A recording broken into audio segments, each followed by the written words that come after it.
This week on A Lively Experiment, a financial crisis for the Providence School District that has no easy answers. And President-elect Trump is moving quickly to fill cabinet positions, raising some eyebrows along the way. A Lively Experiment is generously underwritten by... Hi, I'm John Hazenwhite Jr. For over 30 years, A Lively Experiment has provided insight and analysis of the political issues that face Rhode Islanders. I'm a proud supporter of this great program and Rhode Island PBS. Joining us on this week's panel, Sue Cienki, National Committeewoman for the Rhode Island Republican Party. Harrison Tuttle, President of the Black Lives Matter Rhode Island Political Action Committee. And Providence College political science professor, Adam Myers. Welcome into Lively. I'm Jim Hummel, and it is great to have you with us this week. The Providence School District is millions of dollars in the hole just months into its fiscal year, with the system threatening to cut sports, bus passes, and a lot more. The finger pointing between the state, which controls the district, and the city officials has been vigorous. What is clear, short of a pile of money magically falling out of the sky, there are going to be some painful decisions in the coming weeks. Harrison, we could probably do a whole show on this, but as you're looking at this, what strikes you? The court rules that the city needs to cough up more money, and they're like, the cupboard's bare. Yeah, although this decision came down this week, this has been a long process between RIDE and the Providence School Districts over funding, over control, and over the best pathway for students in the city of Providence. We know the troubles that every single day kids that go to school in Providence face: lack of resources, lawsuits every day around not receiving resources. The primary issue here, as Mayor Smiley brought up, was the funding that would have to be cut. He mentioned two things that were really important. The number one thing would be the funding that would affect students as a result. You're talking about school programs, you're talking about public safety. All of these things, when we talk about holistic support for kids, are things that, Providence is going to have to figure out. And oh, by the way, they've already had financial problems to begin with. And so what this looks like, unfortunately, is Providence residents, Providence families biting the bullet for incompetence at a state level here for not actually, improving schools and showing that the state takeover was a failure. And he said you can't cut your way out of it. At some point, if it's $10 million, you have to raise taxes. Probably the last thing any politician wants to do, right? True that, and it's been, I agree with Harrison, it's been a long-standing problem. In 1993, we had an overview of the Providence school system's major issues. Nothing was fixed. In 2019, John Hopkins came back in and did another evaluation, and that precipitated the state takeover. So the state has taken over for 5 years, no improvement whatsoever. And then now they've agreed an additional 3 years. Well, it's not working. So what do? They cut things for students instead of cutting the administrative salaries and the administrative personnel. Instead of focusing in on student achievements, they continue to do the same things over and over again. So I can understand the frustration of Mayor Smiley. You took over my school system, I have no control, and yet I'm left holding the bag. And the bag is increased taxes for the Providence residents, and they're not seeing any improvement in the school outcomes for these students. Yeah, I agree. Listen, I think in the long run, the only solution to this is going to be increased state funding for Providence Public Schools and the schools of other low-income communities across the state. And I don't think you need to be a radical lefty to accept that premise. The Rhode Island Public Expenditure Council, which is not a left-wing organization, put out a report not too long ago talking about how it's time to change the state's education funding formula, that the state needs to both increase its funding of schools overall and needs to orient more funding toward Providence, Pawtucket, Central Falls, Woonsocket, and communities like that. And there's got to be, not in addition to increased funding, increased accountability. There's never any accountability for the outcomes. What are we doing? Let's look at it. What are we doing? What are we doing wrong? And how do we get these kids on par? When you have 8th grade students in the Providence school system with 5%, efficiency in math and in reading, that's outrageous. That should not be allowed. Well, we're just not meeting the needs of our children. we have an increase. Generations of Providence kids. Generations of kids that are bilingual, that we are not putting money in towards classes around ELA, which is English learning based classes, in which we will test them based on, in English, based on the language that they need to work on, and that we're not investing. Another thing is, which was particularly concerning, was that the mayor mentioned the fact that RIDE Commissioner Halifax Green was not responding to the concerns not only at the city municipal level, but at the parents. And that is shared across the board. When you look at some of the school board races that were occurring over the summer, and you see the fact that some of these school board candidates, particularly those who are advocates for public education here in Rhode Island, but Providence in particular, are saying they can't get in contact with her. They are not able to have discussions, quote, RIDE just throws numbers at them instead of having conversations. I mean, that is kind of the frustration that's going on, is you're having these one-way conversations in which parents and families are not feeling involved. You've been on the school committee, yes. right? Yes, How, sir. 3 months into a fiscal year, does this happen? Yeah, it's outrageous. It's outrageous. It's not like we're at the end and we're running out of money. Yeah. It's like this is the very beginning of the year. This is the very beginning of the year, which said send red flags everywhere. And the problem with Providence is the school board has no control. I mean, when the state took over, the school board has no input, but they're not even having conversations with the education commissioner. She seems to not even care what they have to say, which is, those are folks on the ground.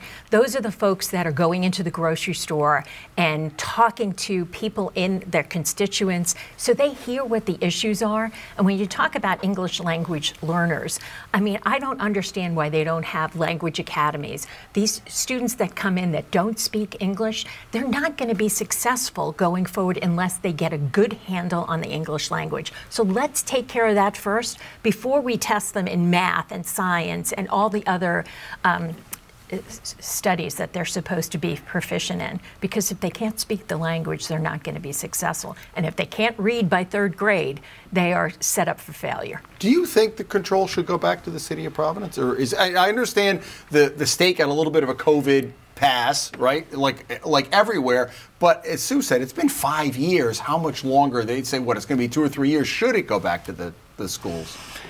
I don't know how this can go on for much longer. It shouldn't go on forever. Schools need to be locally controlled. But there are these deep-seated structural issues that still haven't been fixed. And I agree with my 2 fellow panelists here. It's mind-boggling that they haven't been fixed. And of course, this is a decades-long problem. And so, when you have something this complex, I understand the solution is difficult to achieve. But ultimately, maybe the way to fix it is to have the voters of Providence assume greater accountability over their school system. And so returning schools to local control would be the way to do that. Which is interesting because Central Falls has been under the control of the state and there's been no improvement. So I think that the citizens— And they're talking about now. Right, and it's the citizens of Providence are looking going, well, wait a minute, are we headed down that same pathway? 3 decades later, it started out 5 years, we added 3 more. Are we going to be like Central Falls 25 years with no improvement? Just briefly, where does charter schools fit into this equation? Well, $40 million leaving the school district to address a need in which parents, particularly in Providence, which are Latino parents who are seeking a change in curriculum that speaks to some of the issues that we're talking about here, which is an adaptive, culturally appropriate educational experience. But see, the problem here now is that if we do not fix the public schools, the need for charter schools will increase. And the problem with that is that charter schools will ultimately end up privatizing our education. And so what the dilemma that we will face here is that how do you rapidly improve traditional public schools in enough time before our education is sold off to private equity and private private business owners. Okay, I should note that a judge is going to decide exactly what that figure is going to be next week. We don't know, but we know it's going to be many, many $1 million. All right, shifting gears a little bit, the Washington Bridge, Ed Fitzpatrick from the Boston Globe had an interesting article late last week talking about some work being done on the eastbound section, $500,000 of repairs. The DOT said that this is regular, but I know Ken Block, who's a panelist here, and Rob Cody, who's been kind of a citizen watchdog in Warwick, say that there may be greater problems here. Well, the greater problem is that they're hiding maintenance issues, and they've been hiding them for over 12 years. I mean, you know that when there's massive amounts of transportation going across these bridges, there needs to be regular maintenance. It seems as if these reports were ignored for over 12 years. So of course you're going to have infrastructure problems. It has to be regularly maintained.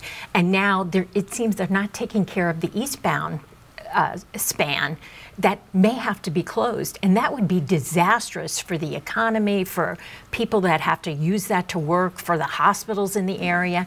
How do you fix that problem? And the problem is there's no accountability. Why Governor McKee has not said to Peter Alviti, your time is up. Someone has to be held accountable, and I think that the voters in Rhode Island expect some movement along those lines. Yeah, we've talked about the Washington Bridge fiasco every single time I've been on this show. Seemingly since you were in high school, Adam. It does. It's like the issue that never goes away. Right. It was like, this is the modern day 38 Studios. Right. We've had many issues like this at Pawtucket Stadium, whatever. You're right, ever since you've been on. Yeah, so I just don't know what to say anymore. I mean, these reports are very disturbing. Again, I believe the Department of Transportation. You know, I don't think it's a structural issue. I imagine it's routine. That said, as Sue points out, the transparency issues are profound here, and this just continues to lead to a decline of trust in state government. And you know, it's not good for citizens not to trust their government and what it's doing. You know, this actually goes beyond transportation. You know, this goes into all sorts of other areas in which state government is responsible. I'm just so sick and tired. I'm just tired every day. Come live with me in the East Bay. Yes, and this is what people are living through. This reality in which Rhode Islanders are trusting elected officials. Taxpayers are paying into the bridge, which was not supposed to be broken down to begin with, or so what we thought. And every day it is upon folks like Ken Block, who is a regular member of this show. I'm hearing he's scuba diving. I'm hearing all of these things. I don't know about that, but and you have investigative reporters and people in the community who have to come in and figure out what's going on in this state because our state government isn't being transparent. Ken's brave. I'm not sure anybody would brave the Cienki River at this point. You never know what's going to be down there. The other thing is, I've heard from reporters, they're having a hard time getting the inspection reports on eastbound. Now, this has nothing to do, I understand they're saying the litigation, that's the other thing. Since you've been on, Max Wistow has pulled out. What do you make of that? Yeah, because who are they going to get money from? I mean, this was a colossal failure. And once again, the state of Rhode Island is relying on the federal government to scoop them up and save them. You know, they want $500 million to rebuild the bridge.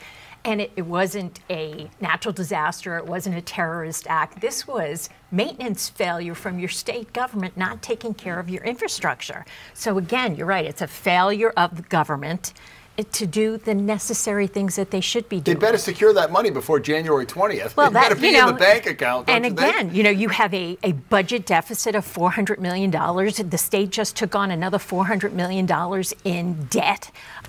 What are we doing here? This is a small state. We should be able to figure out what's going on, and it's just incompetence at the highest level. Yeah, well, doesn't even know what to say. I don't know if I'd go quite that far, but yes, I mean, I think there's clearly incompetence here, and I hope they're able to recoup some of this money via these lawsuits. I mean, the lawsuits are going forward without attorney, what's his name? Max Wistow. Yeah. He and Jonathan, just so you know, he and Jonathan Savage were brought in initially, two high-powered guys. They'd worked on 38 Studios. Wistow, for whatever reason, and we tried to beat it out of Joe Larissa last week, and he didn't know. He heard the communication with them and DOT wasn't great. But it's not a good look when your signature guy decides not to go forward for whatever reason. Yeah, 100%. And look, we know that in previous decades, various reports were made that suggested the bridge was structurally unsound, and those reports were either ignored or pushed aside, right? So it's not like, transportation companies and the folks that the state has contracted out with haven't alluded to some problems before, right? And so I think I agree with Sue that the buck ultimately stops with the state government here. And we still don't have any timeline, budget.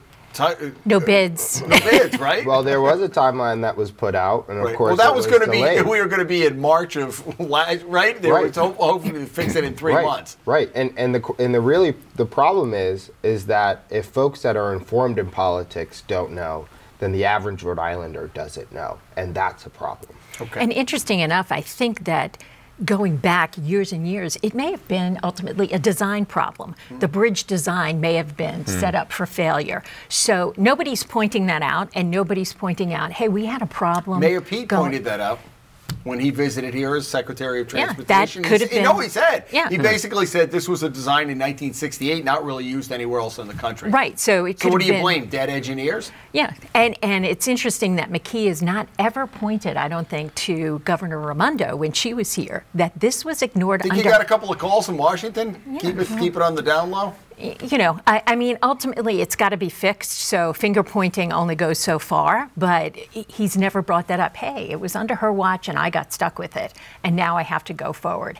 And when you talk about recovering money, there's only so many construction companies that are going to come in and do that work. You think those bids are not going to take into account, hey, we're going to get sued for $20 million, so the bids are going to come in higher. So who ultimately loses out? It's the taxpayers. All right. It seems like it's been a lot longer than a week and a half since the election, and boy, it's been a lifetime since then. Things are happening every day. Let's go back to the election, then we'll talk about some of President-elect Trump's appointments.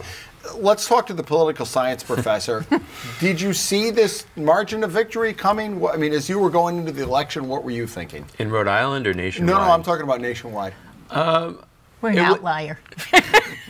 It was within the realm of possibilities, I would say. It wasn't necessarily the one I would have predicted, but looking at the electoral map, looking at how the different states shook out, I couldn't say that I was surprised.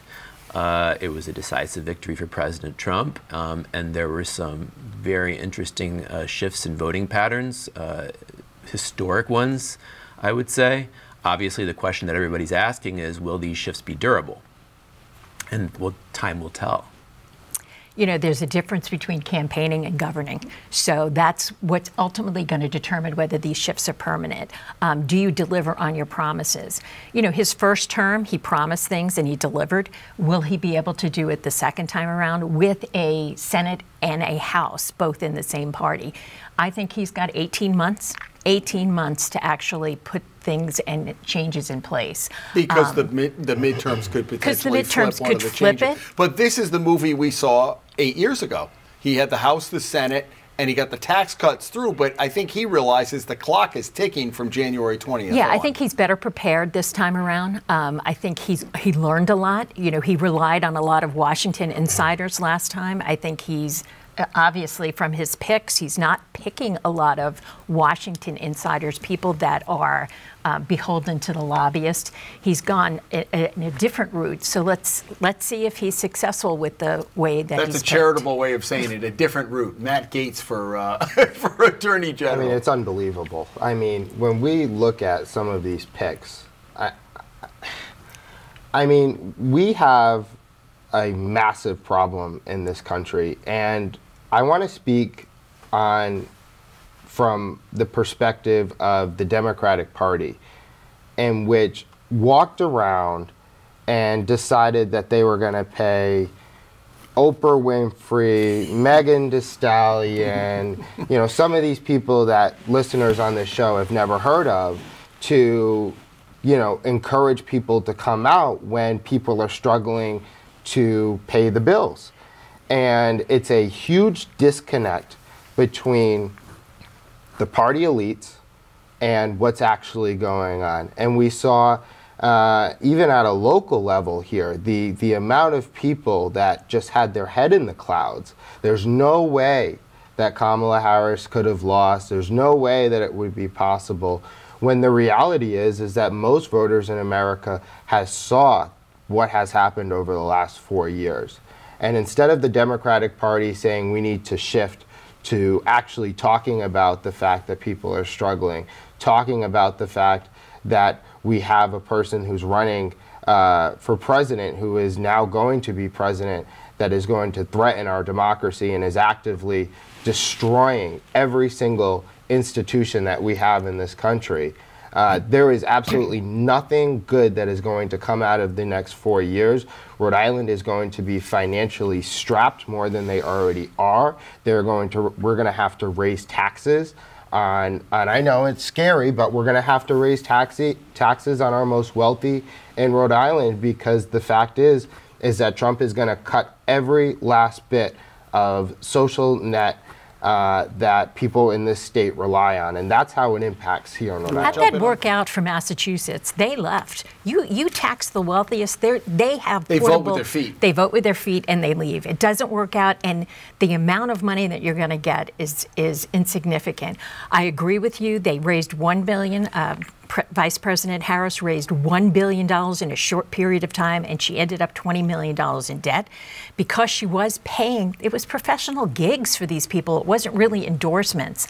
And if that was any indication of what she would do with the economy, that in itself is scary.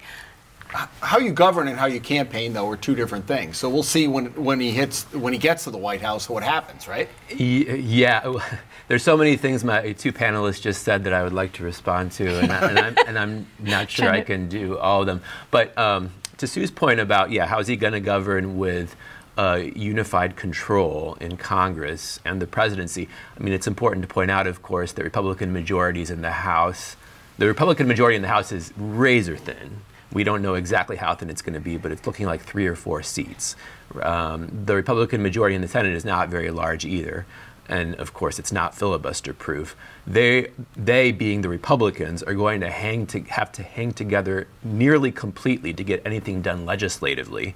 And as you pointed out, last time Trump was president, he had really one major legislative accomplishment, which was the tax cut. That was the one area on which the Republicans back then were able to hang together.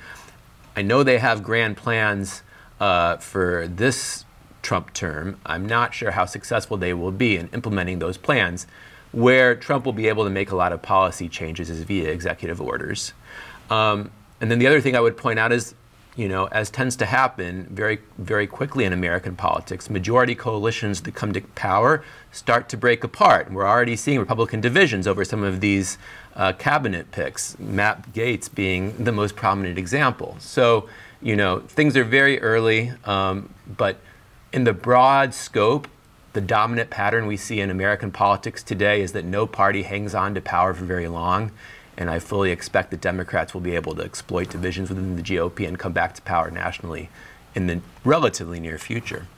Yeah, you've got to look specifically in the New England area. Who is the representative that is a Republican? It is Susan Collins. She is up for election in 2026. She is a moderate Republican. Yep. Is she going to go along with some of the things that President Trump wants to do? And Lisa Murkowski. It was like the old Gang of Eight with Olympia Snowe and Link Chafee and those moderates. A lot of those don't exist anymore. And you look at Mitch McConnell. Is he going to go along? So if you have 53 senators, how do you hold on to that coalition? And what do you promise these people? So it will be an interesting couple of weeks to see what happens. I think that his pick for HHS, RFK Jr., is interesting. Obama had brought him in. He wanted to put him in a role. So it's going to be interesting. And Tulsi Gabbard, that's also interesting. So he's got a really interesting coalition of some of the people that he is he has picked. I think the thing to look at, like you said, is there's some old-time senators who've been there a long time, the Guard, that I think do not want to cede their review power. That's what the Senate does. It's advice and consent. The question is Trump going to flip them all and just say, let's go through? Well, it would be historically accurate to look at the fact that the folks that have opposed Donald Trump in the past have come around and support him. Including Marco Rubio, his Secretary of State nominee. So we have a situation here now where Donald Trump is one of the most powerful men in the country, not only as president, but also over his own party, seemingly without any checks and balances through the party. I mean, name one Republican that has the power to challenge Donald Trump. And there was one thing that you mentioned regarding the tax raises. I don't know not one person that is struggling right now that would oppose raising taxes and having people pay their fair share. You talk about... Yeah, but the wealthy do already pay 54% of taxes, so let's talk about that. They already pay more than their fair share. I think the tax code, that's a whole nother show of what we can do for it. It really that's is. going to have to be for after the show because we only have a couple of minutes left for outrages and or kudos. So let's begin with you, Sue. Outrage and kudos. Well, it's not really an outrage. It's really more of a sad thing about the Providence Place Mall that is now in receivership, and you're talking about Macy's leaving.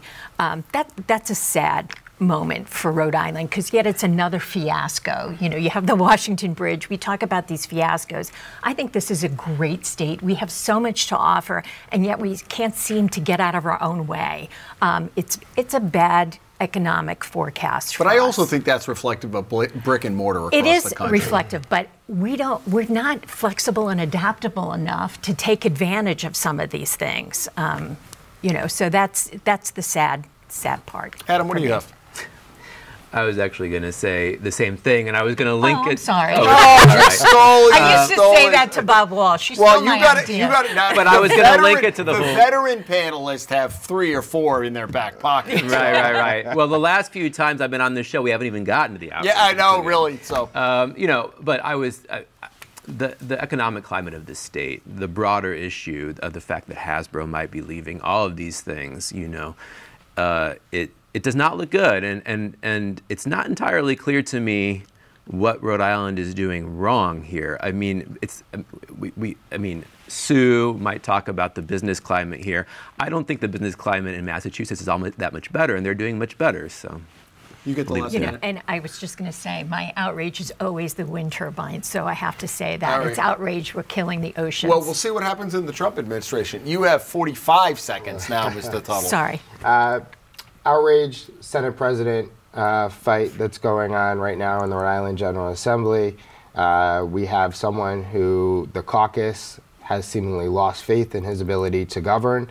And by January, we need to have some real concrete solutions in order to solve some of the issues that we've been talking about today. Do you think he's going to, how do you think this session's going to play out with Dominic Ruggiero as Senate President?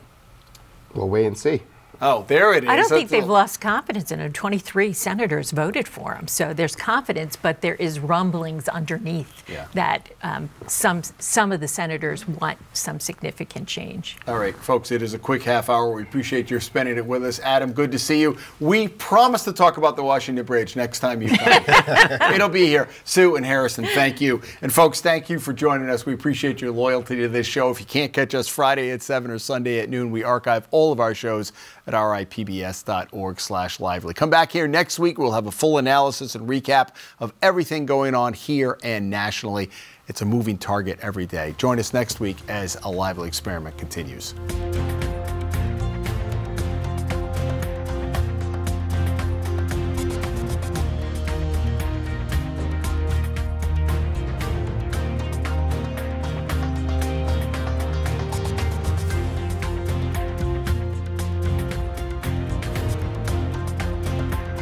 A Lively Experiment is generously underwritten by... Hi, I'm John Hazen White Jr. For over 30 years, A Lively Experiment has provided insight and analysis of the political issues that face Rhode Islanders.